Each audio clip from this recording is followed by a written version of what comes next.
So let me start by saying that this is a video I did not want to make. There are several reasons for that. First and foremost, I try to avoid what I call secondary speculation.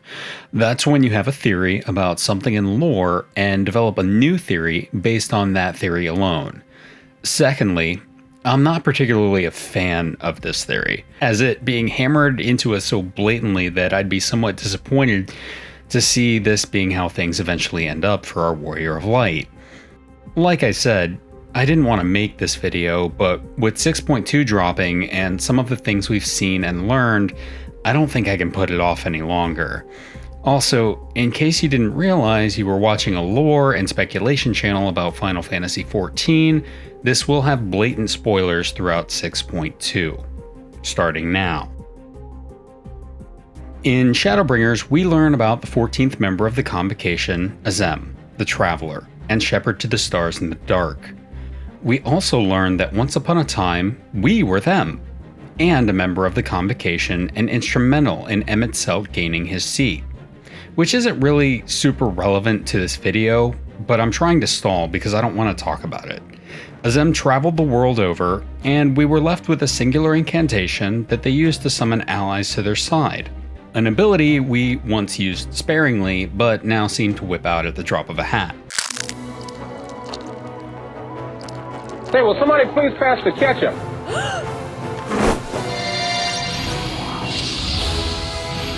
No. This is fine, really. I like this. I was hoping for this. We learn more about Azem and Endwalker when we travel to Elpis and pose as their familiar. And this is when things started to bother me. Not just the time travel thing, but the fact that Azem seemed to know everything. I understood the color of our souls being identical. We are, after all, a 9/14th part of who Azem was, albeit dumber, weaker, and slightly better looking. They mistake us for them, and Hythlodaeus even comments how easy it is to speak with us as if we were them, which isn't a surprise. We used to be them after all. But then came the itch. If Azem wished to be here, then they would be. This was a nice throwaway line that I thought convenient, but otherwise harmless. But then we met Vana, the previous Azem, who was invited to Elpis by an old friend to conduct more research. While this person could be anyone, it could also be Azem. This theory doesn't hinge on that, but in the back of my brain, it was itching. What if it was? I was mostly fine up until we got to Pandemonium. Then all hell broke loose. We run into Elidibus, who'd Clark Kented his way into Elpis by changing his mask on his robes. A genius maneuver, as nobody outside Elpis would know his face, and no one inside Elpis would know who this idiot in a white robe was. You know, the robes only Elidibus and trusted advisors wear. Oh, I work for the words of Elidibus? Bullshit. Get out of here, Elidibus. Anyway, he tells us that he was told by a dear friend, who happens to be Azem, that his guiding star would be there to help him. We fall through time, smack on top of him with the force of a falling star. Azem told him that they couldn't be there, conveniently, because two members of the Convocation would arouse too much suspicion. But we know better. Just as we were failing miserably at even trying to think about maintaining the timeline, it's a time loop and our actions don't matter. Everything we did, including taking my pants off, killing some butterflies, and carving my name into all the trees. You're just doing what you did before, you say. Well, that's not quite the case, as I laid out in my video about the timeline, arguing that we have yet to encounter a true closed loop in Final Fantasy XIV after the summoning of Alexander, which fragmented the timelines into infinite futures and pasts, which, per the game's own text, continue to exist. Anyway, Azem seems to consistently have unnatural foreknowledge of what is occurring in Pandemonium, and specifically that we are there. Azem told Elidibus exactly where we would be and when, and comes up with a convenient excuse to just not be there. After all, if an unsundered version of us from the future ran into a version of us from the past, then that would have a good chance to alter the timeline. To add to this, in the second part of Pandemonium, Elidibus muses that Azem thought it was hilarious that there were two of them running around. Not them and a familiar, but two Azems. Compounding this is the fact that Elidibus refers to Azem as the same sex as the player character. While not a nail in the coffin, as souls hop around bodies all the time throughout the ages, it's curious that they would match something so exactly, unless that person in the distant past was merely us in the distant future. So where am I going with all this? Well, if you noticed during the timeline video, there's a long line that I didn't address that doesn't connect to any point in the timeline, but continues off to the far right edge of the image. And this is the line that, while there is evidence to support, I do not like.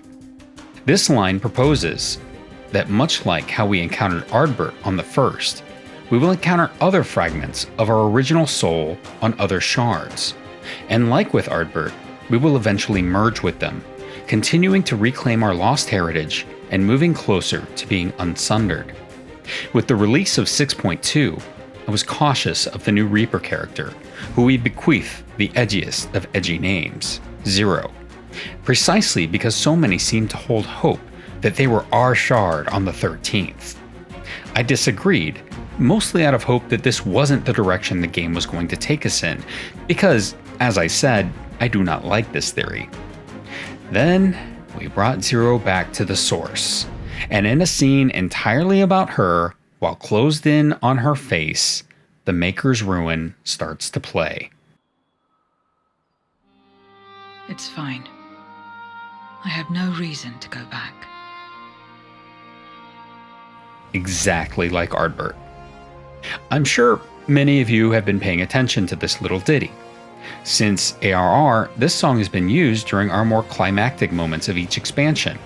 Against the Ultima weapon, facing down the Habrea Negiorum, when fighting Omega, our interactions with Ardbert, and while fighting the Endsinger. This is the Warrior of Light's theme, and its use for another character heavily implies that this character is either a part of us or is us. Since the Shadowbringers Void quests, we've been inching closer and closer to restoring the Void to its pre-flood state.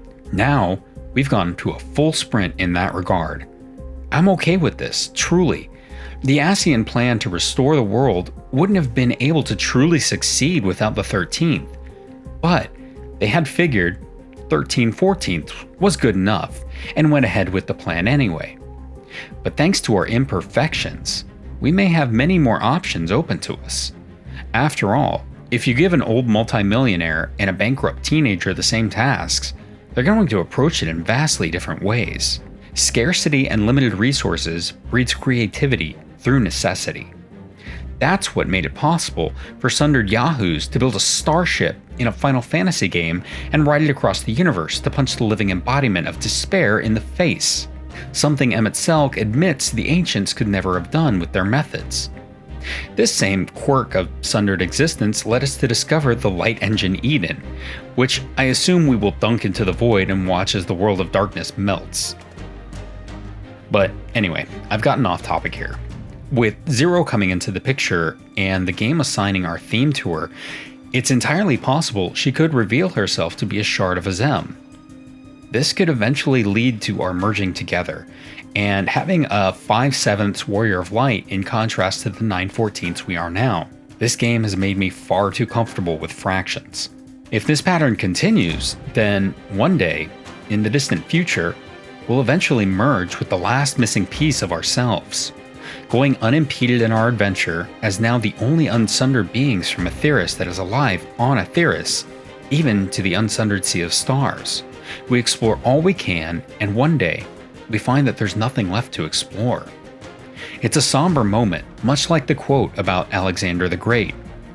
And Azem wept, for they looked upon all they had seen and experienced, and saw that there were no new lands left to explore or mysteries to reveal. In a singular moment of selfishness, the Warrior of Light bids farewell to their friends and those who had joined them on their journey, ready now to take a final one-way journey to the past. As we heard in Shadowbringers, our journey will never end. The now unsundered Warrior of Light crosses the rift to the distant past, farther than any other incursion, and seeks out Vana occupying the seat of Azem. Under her tutelage, the Warrior of Light ascends to the Convocation of 14 with complete foreknowledge of what is to come. Unable to disclose said knowledge for risk of altering or erasing their own existence, Azem instead works to position those around them to be where they need for events to occur in the same way that created the timeline where Azem was able to travel back. As events play out, Azem continues their journey until the final days come once again. Abstaining from summoning Zodiark for fear of changing the future, Azem continues their journey as the world is saved, then sundered. Azem's soul is torn into 14 pieces and scattered across the shards. Memories lost and free once again to discover everything for the first time. It's somewhat reminiscent of the time loop from Final Fantasy I, which was in itself a game about breaking a time loop. However, unlike in Final Fantasy I, where we are fighting to free ourselves from someone else's loop, in Final Fantasy XIV, we are the ones responsible for creating the loop. I've argued against the idea of a time loop, which I also detail in this Timelines video. Go watch it. Now here's why I don't like this theory. While those that know me know that I love Vana, they also know that I vehemently disagreed with her decision. However, one thing this game has put forward repeatedly is the idea that one should not dwell in the past and always move forward into the future. This ending would completely go against that, implying that the end of the game lies at the very beginning. As much as I would love to see an unsundered world expansion, I doubt it's something we would ever get, even with that ending. Simply put, the end of the game would be the Warrior of Light traveled back in time, and the adventure continued. Another reason I don't like this theory is because it's very predictable. The only thing I enjoy more than being right is being so ridiculously wrong in a way I hadn't even considered that it's both surprising and delightful. Seeing something like this so far ahead would kind of put a damper on things, though I will say that this game is certainly not, nor has it ever been, about the destination, but the journey. It would certainly be very Azem to trap themselves in a time loop, forever able to rediscover the world with fresh eyes over and over again for eternity. It certainly makes me see New Game Plus in a new light, as perhaps just starting the game over is another loop. It's even plausible that in this case, every single player character is the canonical Azem, living a new incarnation of their loop, discovering the world again for the first time, and thus creating the true closed loop of Final Fantasy XIV.